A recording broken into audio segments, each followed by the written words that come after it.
O Brasil do Vinho, com Márcio Campos e Pedro Campos. Olá, seja bem-vinda, muito bem-vindo você também. É uma alegria recebê-los, para juntos viajarmos por esse Brasil, né, Pedro? Aliás, Brasil de quê, Pedro? Olha, tem Brasil de tudo, né, Márcio? Primeiro é uma alegria estar junto com a Rádio Bandeirantes, o Terra Viva, do Grupo Nilco, do Grupo Bandeirantes de Comunicação, nesse projeto, porque a gente fala muito do Brasil do futebol, a gente fala o Brasil do carnaval, a gente fala o Brasil do samba, mas hoje nós vamos falar de outro Brasil. Brasil, pois é. Será que é o Brasil do vinho, não? O especialista que temos aqui vai responder já essa pergunta e dar o pontapé inicial para essa nossa conversa. Nós estamos recebendo aqui o professor Arthur Azevedo, que é vice-presidente da Associação Brasileira de Sommeliers aqui de São Paulo. Ele é palestrante, ele foi médico pediatra, inclusive foi o meu pediatra. Seu pediatra? Mas não te ensinou a beber vinho? Não, porque não estava na idade, né? Não pode. Mas me ensinou muita coisa. Não pode. É um prazer te receber aqui para essa conversa junto com o Márcio Campos. Tudo bem, professor? Tudo bem, prazer falar de vinho e falar de vinho brasileiro, que ainda sofre muito preconceito injustamente. Eu espero que depois dessa nossa viagem pelo Brasil, o Brasil do vinho, as pessoas comecem a olhar para o vinho brasileiro com outro olhar. E também descobrir novas fronteiras do vinho brasileiro, que é o que nós vamos fazer aqui hoje. Muito bem, doutor Arthur, é sempre muito bom estar com o senhor, porque se ele foi seu médico, pediatra, né, hoje ele é meu tutor, né? Então, se eu fizer alguma coisa errada hoje com vinho ou falar de vinho aqui, ele vai puxar a minha orelha, que é meu professor lá na ABS, né, professor? Isso. Na Associação Brasileira de Sommeliers, na qual eu tenho o maior orgulho de frequentar as aulas. E a gente estava conversando antes aqui, né, doutor, de começar o programa, da importância disso, né, de um jornalista buscar experiência, viu, Pedro? Para poder falar dos assuntos. Você sabe que nós somos considerados, o doutor Arthur, ele é médico pediatra, então ele segue uma especialidade. Mas nós temos que fazer o quê? Né? Temos que buscar conhecimento. Buscar informação e informação verdadeira, de qualidade, apurada. E eu tenho certeza que lá na ABS você recebe todas essas informações. Aliás, para quem quiser seguir o Dr. Arthur nas redes sociais, ele está com o Artwine, tem um site também, o Artwine, com informações aí do mundo do vinho. Site, Instagram, estamos lá. Com muita informação. Doutor Arthur, então, o Pedro falou, né, do Brasil do futebol, Brasil do carnaval. Dizem que é o Brasil da cerveja também, porque se vende muita cerveja, né?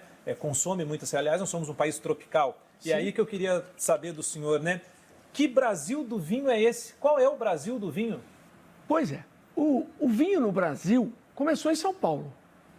O primeiro vinhedo plantado no Brasil foi em 1532, aqui em São Vicente. Mas, evidentemente que naquela época, São Paulo não era o clima ideal para a produção de uvas viníferas de qualidade. Porque uma coisa, as pessoas talvez não saibam que existem uvas viníferas e uvas não viníferas. A uva não vinífera, todo mundo conhece, é a uva do suco de uva, é a uva do vinho colonial, aquele vinho de garrafão, né? Que hoje é chamado de vinho de mesa. É a uva que a gente compra no mercado para comer, é isso, né? Entre elas, algumas são comestíveis, como a Niágara, por exemplo, é comestível. Outras não. Mas o fato é que as uvas viníferas, essas uvas não viníferas são chamadas de uvas americanas. E as uvas viníferas, que todo mundo conhece, Cabernet Sauvignon, Merlot, Malbec, Syrah, são uvas europeias, vitis vinífera europeia. Só que o clima não era adequado em São Paulo. E aí, também levando em consideração a imigração italiana para o Rio Grande do Sul, e como o clima no Rio Grande do Sul era muito mais favorável para essas uvas, então o primeiro grande polo de produção de vinhos do Brasil foi e ainda é o Rio Grande do Sul, que é responsável pela imensa maioria dos vinhos produzidos no Brasil. Então, começamos lá no Rio Grande do Sul e eu acho que todo mundo já tomou vinho do Rio Grande do Sul. Eu me lembro, quando eu era bem jovenzinho, eu nem pensava em fazer curso de vinho. Lá meu pai tomava vinhos da Serra Gaúcha, né? O Conde de Foucault, famoso, né? Aqueles vinhos que eram de Cabernet Sauvignon. Eu mal sabia o que era isso. Então, depois passaram muitos anos e aí o vinho começou a ganhar novas fronteiras e se espalhar por todo o Brasil. Mas esse é um assunto que nós vamos conversar daqui a pouco. Eu gostei muito da sua introdução, falando aqui em defesa do vinho nacional, porque tem mesmo muito preconceito ainda. O que pode se dizer, por que houve essa transformação? A que se deve essa transformação para colocar o vinho brasileiro na mesa do mundo? Eu acho que tem várias coisas que influenciaram essa mudança. Eu diria que a primeira foi que a qualidade do vinho brasileiro melhorou muito. Então, esse é um ponto importante. Eu acho que a qualidade é um fator primordial para que as pessoas percam o preconceito. Porque não adianta eu falar do vinho se o vinho não for bom. Então, hoje o Brasil consegue produzir vinhos de ótima qualidade em vários estados que nós vamos conversar daqui a pouco. Agora, eu acho que o principal foi a melhoria do vinho. Depois, aos pouquinhos também, a gente tem uma dificuldade que o Brasil é o país que tem o maior imposto do mundo sobre vinhos. Você junta com as barreiras alfandegárias, você junta com o valor do dólar hoje, que está lá nas alturas, e todas as taxas e dificuldades logísticas que é trazer um vinho da Europa para o Brasil, a dificuldade que é desembaraçar um vinho no porto. Então, isso tudo encarece muito o vinho importado, com exceção do vinho do Mercosul. O vinho que vem da Argentina, o vinho que vem apesar do Chile não fazer parte do Mercosul, o Brasil tem uma isenção, pelo menos grande, de vinhos que vêm do Chile. Então, você vai no supermercado, você vai encontrar vinhos chilenos, argentinos e atualmente uruguaios com preços bem competitivos. E o vinho brasileiro ainda tem um custo alto de produção. O custo Brasil, ele vai incidir sobre todas o que se produz aqui dentro. Você tem problema de imposto alto, você tem problema de leis trabalhistas que dificultam. Então, isso tudo, quando você põe na ponta do lápis, o vinho brasileiro ainda é muito caro. Bom, mas tem como resolver. E sabe por que é muito caro? Porque a gente está começando também, né, doutor? Mas por falar em começar, vamos começar a nossa viagem? Bora. Vamos pegar a estrada agora, doutor? Nós vamos levar o senhor de carona, mas o senhor não vai ser caroneiro, o senhor vai ser nosso guia do vinho aqui no nosso Brasil do Vinho. Porque é o seguinte, gente, agora nós vamos embarcar, vamos estar junto com um guerreiro. Esse guerreiro é o guerreiro das estradas, é o guerreiro da vida da família dele, ele é o guerreiro da produção de vinhos no Brasil. A gente acompanhou, doutor, por 10 dias, um técnico agrícola que percorre cerca de 8.000 quilômetros por mês e em apenas 10 dias que nós estávamos junto com ele, ele percorreu quase 4.000 quilômetros em 4 estados. É o que a gente vai ver agora. Me chamo Ricardo Pereira, sou técnico agrícola, me formei em 1996 no Colégio Agrícola de Jales. Não conhecia a cultura, né? Aí eu tinha sempre o apoio de um pesquisador da Embrapa, né? Durante esses 7 anos. E foi ali que a gente aprendeu bastante coisa no dia a dia. No ano de 2014 foi a minha primeira experiência com uvas viníferas, também no Noroeste Paulista, né? Na cidade de Penápolis. Dali para cá, aí eu comecei a trabalhar no Centro-Oeste, onde começamos a montar vinhedos também. Foi em Corumbá de Goiás que encontramos o técnico agrícola Ricardo Pereira. Esses brotinhos aqui, ó, a gente chama de broto secundário, né? Lá na literatura também vai estar escrito como neto, né? Que é esses brotinhos que soltam entre a folha e o ramo. Daqui desse vinhedo, no meio do cerrado brasileiro, sai vinho tinto fino, ou vinho de colheita de inverno produzido com a técnica da dupla poda, que consiste em inverter o ciclo da videira. A colheita que seria no verão, neste caso, acontece no inverno, no período sem chuvas. A gente tem colhido as uvas do inverno e tem dado um bom vinho. Aí por que não deixar a do verão? Porque as uvas ficam ácidas e não daria um bom vinho tinto, né? Talvez daria um rosé. Aí a ideia nossa é que essa safra de verão, a gente faça o espumante, porque é justamente a fruta que precisa com mais acidez. é o que ele espera tirar dessas uvas. Espumante do Cerrado, né? Que ainda não tem, né? Mas eu espero que no próximo ano, 2025, já vai ter. Ah, com certeza vai ser prazeroso.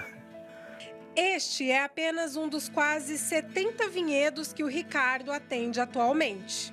Eles estão espalhados por 14 municípios em Goiás, um no Distrito Federal, um na Bahia, mais 5 em Minas Gerais e 6 em São Paulo.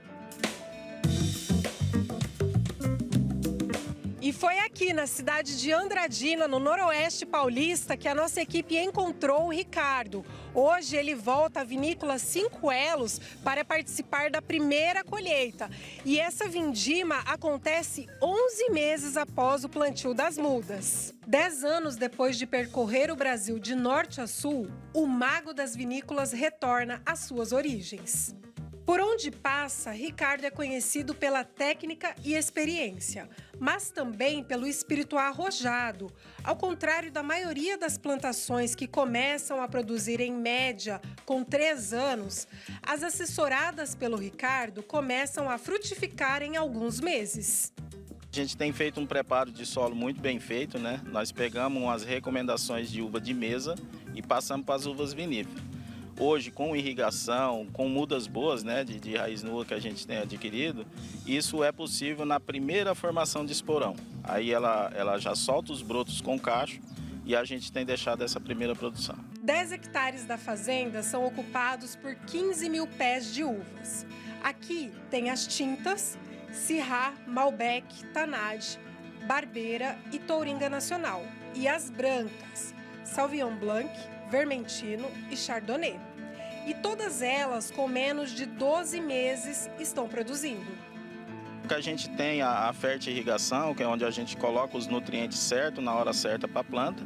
E essa questão de ser uma região mais quente também funciona como uma estufa. O desenvolvimento da planta aqui é mais rápido e ela tem também um ciclo um pouco mais curto, um ciclo de produção mais curto. A alegria para o Ricardo e, claro, também para o Mário Celso, que realizou o sonho dele.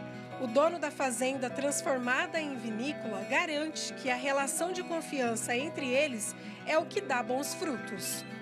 E aí o Ricardo agrega tudo isso para dar para nós uma produção como nós estamos vendo aqui hoje. Essa produção aqui dessa primeira linha aqui de Malbec tá sensacional, tá com Brix bom, altíssimo, na casa dos 20 de Brix, que vai nos proporcionar um tinto ou até um rosé de qualidade superior. Mas também tiveram dias assustadores, dias que fizeram o coração doer.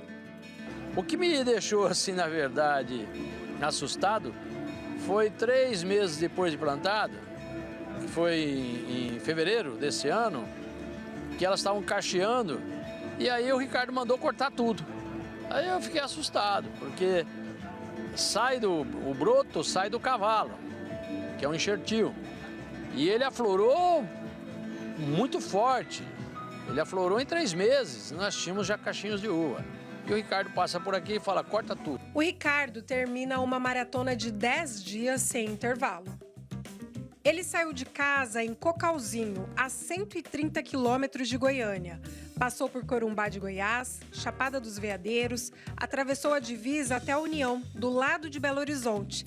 Seguiu para o sul de Minas Gerais. Entrou no estado de São Paulo, onde fez atendimentos em Ribeirão Preto, Mirassol, Marília e Andradina. E voltou para casa, depois de percorrer mais de 3.700 quilômetros.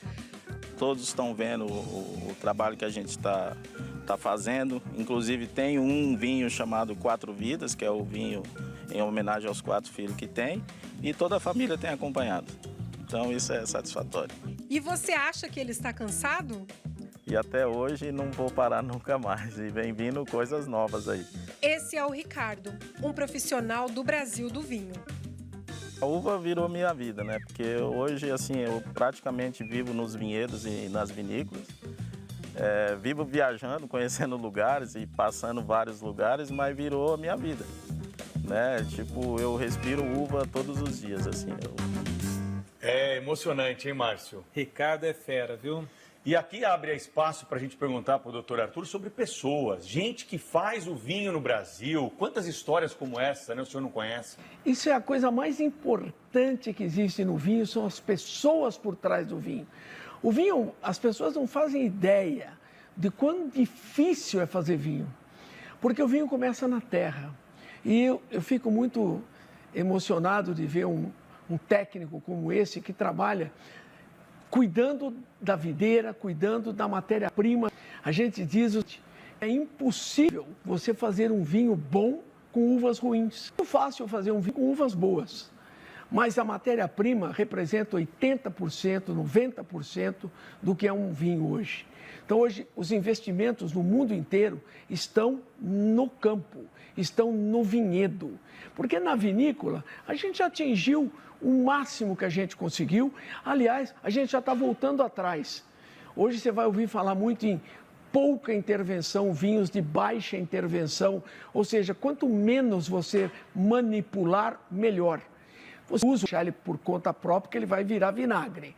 Mas, se você conduz o vinho com técnicas o menos intervencionistas possíveis. Mas isso depende basicamente da qualidade da matéria-prima. E esse técnico agrícola, os engenheiros, os agrônomos, que você sabe que o vinho gira em torno da agronomia. Quando a gente fala em enólogo, o enólogo é um engenheiro agrônomo, inicialmente, com especialização em enologia. Então, são 8 anos, são 5 anos de engenharia agronômica e 3 de enologia. Então, na verdade, o vinho é todo ligado à agronomia. O vinho é ligado à terra, ao clima, ao solo, à proteção contra os ventos, ao tipo de solo. Cada uva responde melhor a um tipo de solo. Então, a proteção das montanhas, a altitude. Hoje, eu acho que o assunto mais importante no mundo do vinho é a mudança climática, porque isso vai inviabilizar determinadas regiões vinícolas que dependem do frio, estão se tornando quentes. Eu cito como exemplo o champanhe. Champanhe está muito ameaçado e hoje já se começa a fazer vinho espumante na Inglaterra, coisa que não se imaginava nos últimos 30 anos. Doutor, na reportagem que a gente mostrou o técnico agrícola Ricardo, né, ele fala da técnica da dupla poda, né? Sim. Que é para a produção de vinho de colheita de inverno. E o senhor falou também aí da pesquisa, do trabalho do campo. E aí entra uma instituição, Pedro, a EPAMIG, né, que é a Empresa de Pesquisa Agropecuária de Minas Gerais, onde foi feito todo o trabalho de pesquisa da dupla poda, né, através do engenheiro agrônomo, Dr. Murilo, né, Albuquerque e Regina, e toda a equipe dele que está lá. E aí eu queria só mostrar para as pessoas, então, para a gente entender o que é a dupla poda, a gente convidou o pessoal da EPAMIG, né, que trabalhou nisso, para responder isso para a gente, explicar um pouquinho melhor do que é a técnica da dupla poda, que é essa técnica que o Ricardo citou na reportagem, que ele pratica hoje nos vinhedos que ele percorre no Brasil. Vamos ver. A dupla poda, ela começou em Minas Gerais, mas ela acabou se expandindo. Então, como os primeiros projetos foram ali dos anos 2005 até 2010, se a gente pensar que até 2015 existiam cerca de 20 produtores, ou talvez 25 a 30 no máximo, distribuído por todo o Sudeste, e já iniciando alguma coisa já na região do Centro-Oeste. Em Minas Gerais, até 2020, existiam mais ou menos cerca de 50 produtores. Nos últimos 4 anos, houve um ápice já de crescimento da implantação de novos vinhedos. Acredite-se que hoje, com os levantamentos feitos, existem cerca de 70 produtores já produzindo, com vinhedos implantados, ou iniciando ou já produzindo produtores. Então, está falando aí do aumento aí de 2 vezes do número de produtores nesses últimos 4 anos. E a qualidade da uva nesses vinhedos são através da técnica dupla poda, ou não, nem todo vinhedo em Minas Gerais é feito através da técnica de dupla poda. Algumas regiões não têm aptidão a essa técnica e produzem no verão. Mas podemos falar que as uvas estão de excelente qualidade, né? Principalmente a de dupla poda, em que a maturação e a colheita ocorrem no inverno sem riscos de doença, com a melhor qualidade possível. Os vinhos hoje, os vinhos finos de colheita de inverno, são vinhos top, vinhos que encaram a concorrência em qualidade com vinhos importados tranquilamente. No Sudeste, essa corrida que nós estamos assistindo de investidores procurando montar vinícola é fruto da técnica de colheita no inverno, são os vinhos de inverno. Então, só para você ter uma ideia, São Paulo já tem 240 projetos, Minas tem 120, Goiás deve ter uns 40, 50, Rio de Janeiro outros 40, até na Bahia, Espírito Santo. Tudo isso foi em decorrência dessa técnica que a EPAMIG de Minas Gerais, a nossa Embrapa aqui, a EPAMIG, ela que conduziu essa técnica. Este é o Francisco e este o seu Procópio. Eles são profissionais do Brasil do vinho. O sinônimo meu é uva e vinho, né? Eu adoro uva, adoro viticultura e adoro vinho, então é a minha vida. Bom, o Murilo Regina, que foi citado já várias vezes, né, engenheiro agrônomo, ele inclusive recebeu uma homenagem justíssima esse ano na Avaliação Nacional de Vinhos lá em Bento Gonçalves, né, que é feita todo ano pela Associação Brasileira dos Enólogos. Então, parabéns à ABE que homenageou o Murilo. Doutor, o que seria da gente, né, sem a pesquisa aqui no Brasil, principalmente aqui no Brasil, né, e a questão da dupla poda? Por que a dupla poda está fazendo a diferença? Bom, é interessante lembrar que a pesquisa no Brasil é uma coisa... A agricultura brasileira é espetacular. E, em termos de uva, nós temos a Embrapa Uva e Vinho, que é lá de Bento Gonçalves, que tem talvez os maiores pesquisadores do Brasil em vinhos. São gente da melhor qualidade, formada no exterior, que vieram para o Brasil e trouxeram muitos avanços, como eu falei, no campo. Então, a dupla poda, que já havia sido usada anteriormente em outras culturas, mas nunca para uvas viníferas, aí que está a vantagem do nosso... Eu falo que o brasileiro, ele além de ser inteligente, ele é criativo. Quando o Murilo foi fazer o estágio dele lá em Montpellier, na França, ele ficou um tempo grande lá, fazendo o PhD dele, o Murilo percebeu que, olha, o nosso inverno no Brasil é igual ao verão aqui. E aí ele teve um insight, ele falou, por que não colhermos as uvas no inverno? Inverter o ciclo. Inverter o ciclo. Ou seja, fazer uma poda no verão, que não é habitual, a poda é feita no inverno. Então ele faria aquela poda no inverno, que logo depois, quando a videira vai iniciar o seu ciclo, ele faz a poda de inverno para a videira dormir, ficar quietinha no inverno, acumulando a sua energia para depois fazer o ciclo produtivo, até que na primavera ela tem o choro da videira e ela inicia o ciclo normal da videira para produzir uvas lá no verão. Acontece que o verão aqui no nosso sudeste chove muito e chuva, né, não combina com uva madura. Não pode chover na colheita. Chover na colheita é uma tragédia, porque a uva vai estragar. Aí o Murilo teve a seguinte ideia, e se eu chegar lá em janeiro e eu podar a videira, tirar todas as folhas, deixar ela peladinha, e ela vai entender que ela tem que recomeçar o ciclo e eu colho lá em julho. Por isso que chama colheita de inverno. E aí passou-se muito tempo e muito estudo, até que ele conseguiu uma maneira de acordar a videira. O maior problema inicial é que a videira não acordava, ele podava e ela continuava dormindo. Ele conseguiu, através de uma série de estudos, descobrir uma maneira, que é toda a técnica de fazer a videira acordar. E aí, ela começa o ciclo e lá vai ser feita a colheita quando? Lá em julho, final de julho, começo de agosto. E aí, você consegue colher sem chuva, com aquilo que a uva gosta, calor de dia e frio de noite, que é a chamada amplitude térmica, que você já estudou sobre isso. Resultado, a uva tem a gente conseguia, segundo os relatos lá do pessoal, dos Procópio, lá da Estela Valentino, e do Dedé lá do Luiz Henrique, da Casa Geraldo de Andradas, eles não conseguiam chegar no máximo em 9, 10 graus alcoólicos. Com a dupla poda, eles colhem a uva com 14, 15 graus de álcool. né, potenciais, né, com açúcar suficiente para gerar 14, 15 graus de álcool. Então, foi um achado e o Murilo é o responsável por isso. Ele viabilizou a produção de uvas em todo o sudeste do Brasil e hoje subindo até Bahia, né? Então, hoje a gente, no Pernambuco, todo aquilo que não era possível fazer, hoje é possível fazer, graças ao Murilo. Então, essa técnica da chamada dupla poda, que hoje a gente também chama de colheita de inverno, foi o maior achado e o Murilo merecia uma estátua por causa disso. Doutor Arthur, vamos continuar nossa viagem aí pelo Brasil, né, falando sobre vinho. O objetivo aqui é trazer explicação com um especialista de ponta para desmistificar muita coisa, explicar muita coisa de uma maneira bem didática. Nós vamos agora para Andradas, Minas Gerais, Casa Geraldo, 5ª geração de produtores de vinho. Vamos conhecer um pouco mais dessa história.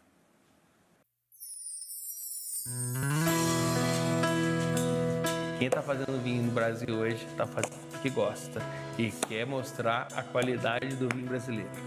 Eu não cheguei a conhecer meu avô, mas escuto todas as histórias dele e uma pessoa de muita garra, muita fibra. Este era o Geraldo Marcon, descendente de italianos que carregava no sangue o amor pela vitivinicultura. A paixão dele pelo vinho era sempre uma coisa muito intensa. E, tipo assim, como primeiro neto do seu Geraldo, eu acho que eu levo na veia, assim, aquela força, aquela vontade de levar o vinho de Minas para frente e levar o seu legado adiante, né? A história da Casa Geraldo começa em 1979, quando o avô Carlinhos comprou a fazenda São Geraldo e passou a cultivar uvas para a produção de vinhos. É em meio às montanhas da Serra da Mantiqueira, em Andradas, no sul de Minas Gerais, que a família cresceu. No começo, toda a produção era vendida a granel para vinícolas de São Paulo. As uvas de mesa usadas eram Jacques e Rolana. A família continua a produzir o mesmo tipo de vinho, agora com as uvas Bordeaux, Isabel e Niágara. Há pouco mais de uma década, a Casa Geraldo então decidiu investir no vinho fino.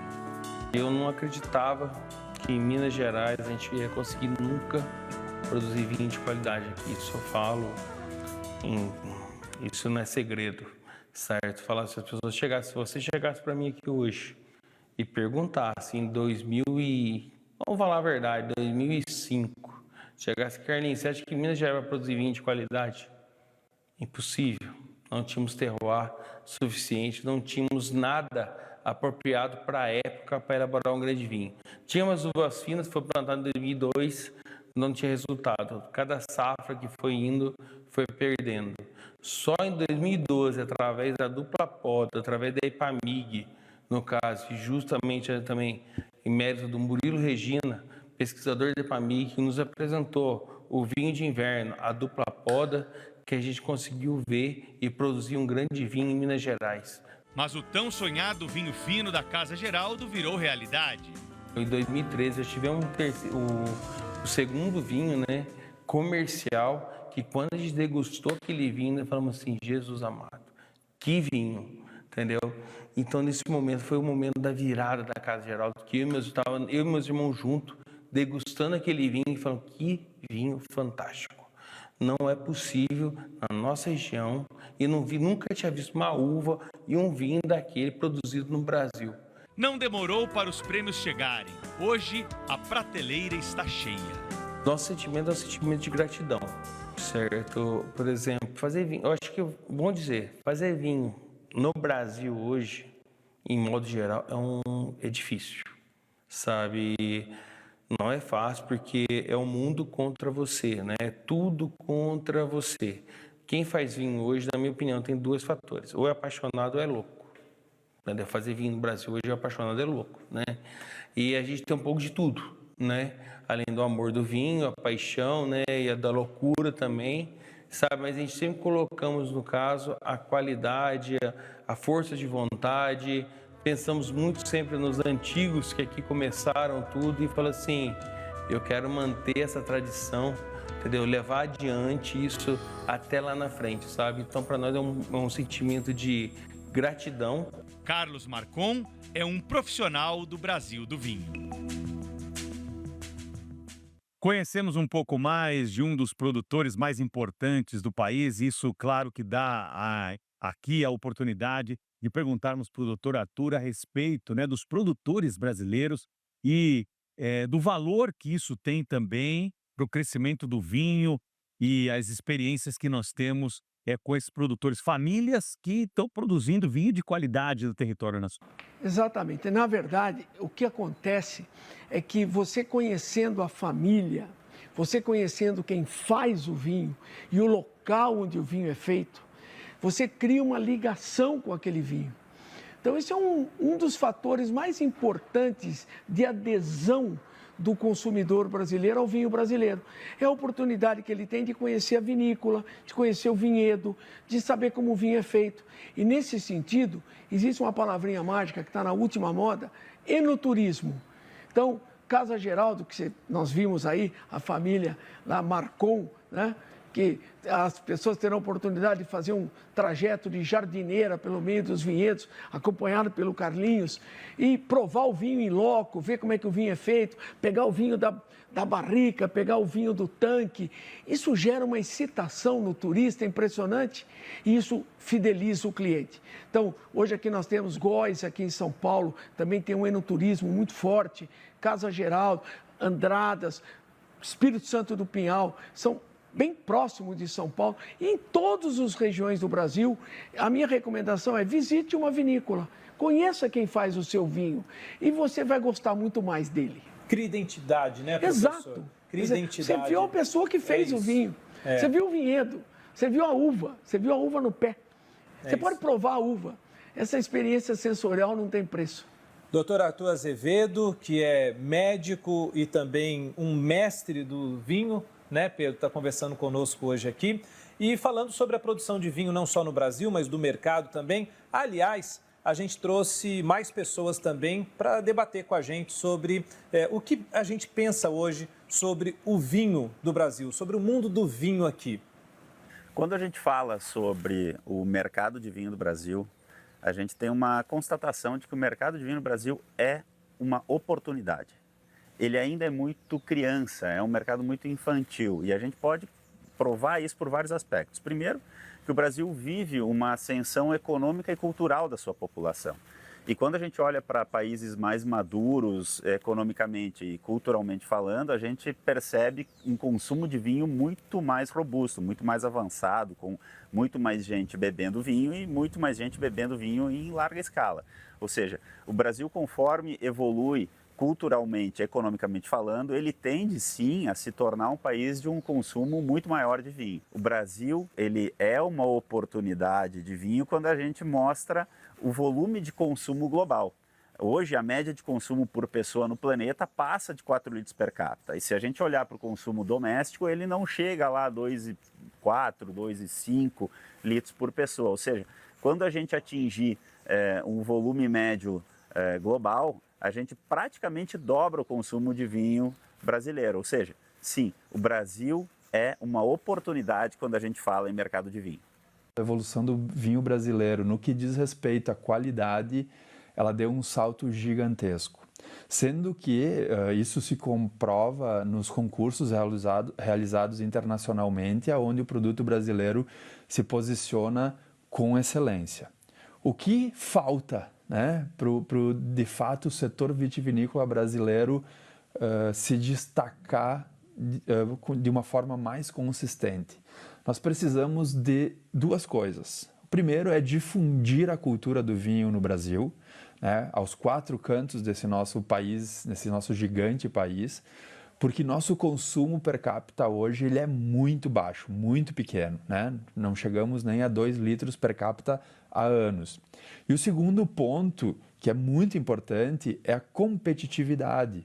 Hoje, nosso produto na gôndola, ele não tem um preço competitivo quando comparado a produtos oriundos de outros países. Então tem algo muito único no Brasil, que é o único local do planeta em que se pode produzir vinhos às 4 estações do ano. A gente tem colheita de verão aqui no sul do Brasil, colheita de inverno no sul de Minas, no sudeste, centro-oeste, colheita em todas as estações do ano no nordeste e na altitude de Santa Catarina, onde a gente colhe as uvas tintas no outono. Então é algo único e tem ainda muito potencial a ser desenvolvido aqui no Brasil. O vinho brasileiro tem criado um posicionamento super bacana atualmente no mercado, com novas marcas, novos estilos de vinhos mais modernos, vinhos elegantes. Esse mercado ainda tem como crescer muito, porque a cultura brasileira ainda não abraçou como um todo a bebida, né? E sobretudo os vinhos nacionais. E a produção de vinho no Brasil, a indústria de vinho brasileiro, ela tem acesso hoje a tecnologias do mundo inteiro. Tudo que existe de tecnologia de ponta, a gente consegue ter acesso. Alguns desafios ainda ocorrem, como, por exemplo, a carga tributária para poder fazer a aquisição dessas máquinas. Coisa que, por exemplo, com o acordo Mercosul-União Europeia, a gente pode ter um benefício na aquisição dessas máquinas. Em contrapartida, nós teremos um desafio muito grande da questão tributária interna para a produção do vinho em si. Isso realmente precisa ser revisto para que a indústria brasileira não corra o risco de ser extinta, a indústria de vinho no nosso país. Então, realmente precisamos rever toda essa estrutura tributária, essa forma como o vinho é tributado no Brasil. O volume de vinho, tanto fino quanto o vinho comum, ele cresceu no Brasil e é por isso que eu acho que é um mercado visado por todo o mundo. Todos os países produtores de vinho visam o mercado brasileiro. Pega em especial Portugal, eles visam muito o mercado brasileiro, essa proximidade de língua ajuda muito, né?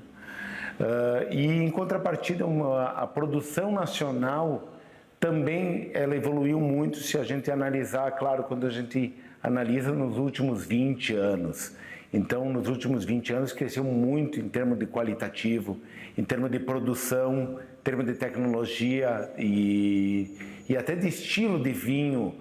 O vinho brasileiro começa a despontar mais como um vinho que trabalha por ter uma questão de uma identidade mais própria.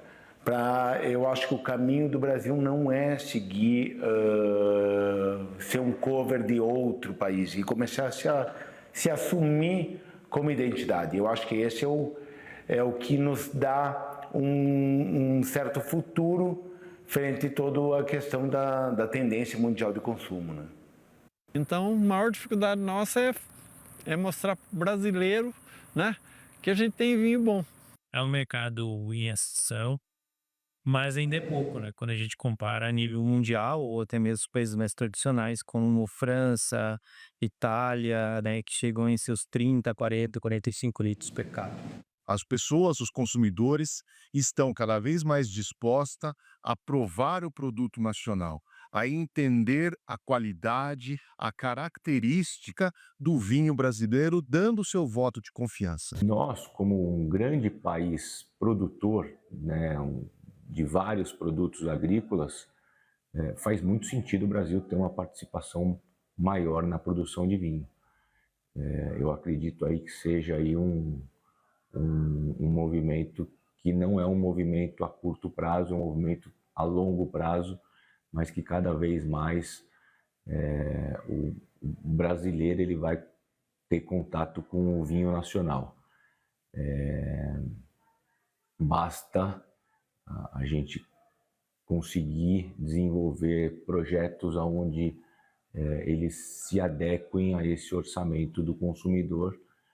É mais fácil você se surpreender com um produto nacional do que com um produto importado, certo? Porque quem está fazendo vinho no Brasil hoje está fazendo porque gosta e quer mostrar a qualidade do vinho brasileiro. No próximo bloco, a Miss que se consagrou como a enóloga do ano. E a profissão do sommelier que conquista cada vez mais respeito do brasileiro.